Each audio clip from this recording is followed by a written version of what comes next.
A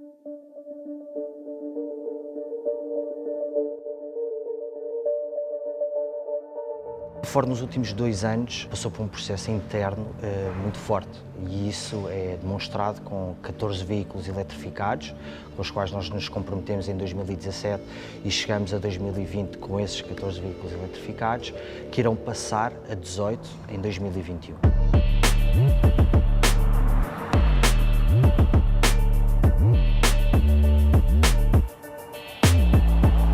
Sentiram necessidade de fazer esta tal mudança na forma de comunicar, que é mais do que isso, não é? É um novo caminho que a marca acaba por seguir a partir de agora.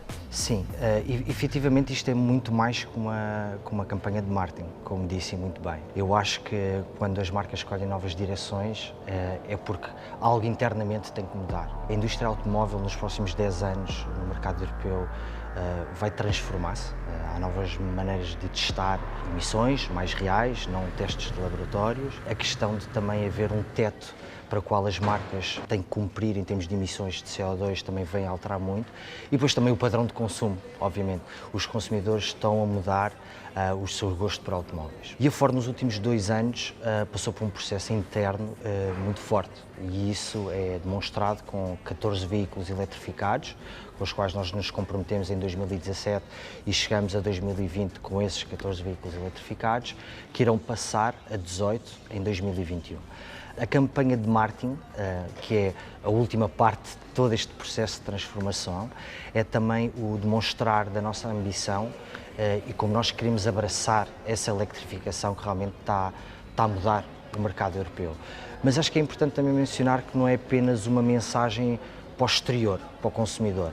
É uma mensagem também interna, para os quase mais de 50 mil empregados que a Ford tem na Europa e como nós queremos realmente repensar a nossa unidade de veículos passageiros.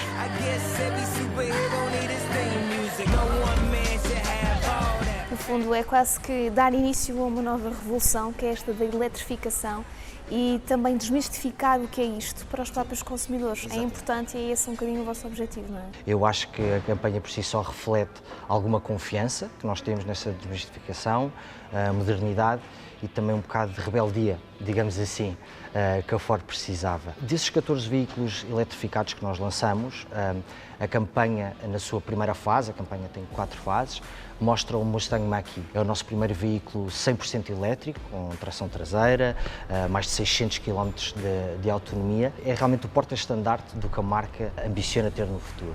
Depois temos uma segunda parte dessa campanha, que aparece com o nosso segundo lançamento, que é a introdução do novo Puma, com o motor mild hybrid, que é um motor basicamente de 3 cilindros, 1 litro, 155 cavalos, que vem reduzir drasticamente os consumos para um condutor, que é na volta das 4 aos 100. Depois entramos numa terceira fase, que é apresentamos criar o nosso veículo mais eletrificado, que é o Kuga Plug-in Hybrid. Há 4 variantes. Temos o Full Hybrid, o Mild Hybrid, o Plug-in Hybrid e depois motores de combustão, o diesel e a gasolina. E depois terminamos o ano, esta longa história, com também eletrificação, digamos, dos nossos carros core históricos, como o Fiesta, como o Focus, e também a importação para a Europa do Ford Explorer, que é um veículo com características americanas, um carro grande, de 7 lugares, 450 cavalos, que também fala muito sobre essa mística que a Ford tem como marca e sobre essa ambição que nós temos de sermos realmente uma marca global que apela a todos. Mais do que um investimento que existe em tecnologia, porque existe, há também esta vontade que a Ford tem de tornar acessível a todos os consumidores os veículos eletrificados. Portanto, de alguma forma querem efetivamente marcar aqui uma mudança, uma viragem de paradigma nesta indústria, de que o veículo eletrificado é só para um determinado target. Vocês querem tornar acessível a qualquer pessoa, porque todos os vossos veículos, os vossos modelos vão ser eletrificados no futuro, certo? Por um lado, a indústria também tem trabalhado muito ao longo dos anos para conseguir fazer com que a produção destes veículos sejam rentáveis para as marcas. Dedicamos muito tempo a isso para também trazer essa vantagem para o consumidor. Hoje em dia você pode comprar um Puma e é um carro que, devido à fiscalidade, por exemplo, em Portugal, que torna-se bastante mais competitivo que veículos que sejam apenas a gasolina ou a diesel. Portanto, essa democratização, como disse bem, está a acontecer e acontece de várias maneiras, isso é uma delas. Pedro, estamos num momento muito crítico para as marcas, um momento difícil também para a indústria. Como é que a Ford reagiu a tudo o que está a acontecer, sendo que esta é uma marca que já está habituada de alguma forma a passar por alguns momentos mais críticos, como foi o caso da Segunda Guerra Mundial, e que o passou e fez-o de forma quase exímia, enquanto empresa, ao estar preocupada com a segurança dos seus colaboradores e também com os seus próprios vencimentos.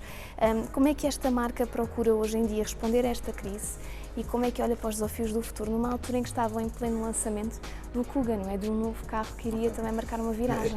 É uma boa pergunta, porque, tal como eu lhe disse, a campanha de Bring On Tomorrow reflete uma reestruturação muito mais profunda na empresa, já há mais de 2 anos. Ou seja, esta crise chegou e nós estamos extremamente bem preparados. Há uma parte importantíssima do nosso negócio, que são os nossos parceiros, que são as nossas concessões. Em Portugal, por exemplo, temos 19 concessões, com múltiplos pontos de vendas, e são concessões que são financeiramente saudáveis e que nós trabalhamos lado a lado todos os dias para manter o negócio da Ford ativo. Em termos já mais marketingianos, digamos assim, o nosso modelo de comunicação alterou-se drasticamente. Os canais digitais, apesar de já terem alguma relevância, ganharam ainda mais preponderância. Nós estamos numa fase de consolidação de um trabalho que já tem 2 ou 3 anos. Portanto, eu acho que a nossa visão a longo prazo dá-nos muitas garantias, principalmente pelas decisões que tomamos há 2 anos. É difícil, claro que sim, mas nós estamos extremamente confiantes que temos uma linha de produtos da mais inovadora e que temos uma rede de concessionários pela Europa e pelo mundo bastante sólida.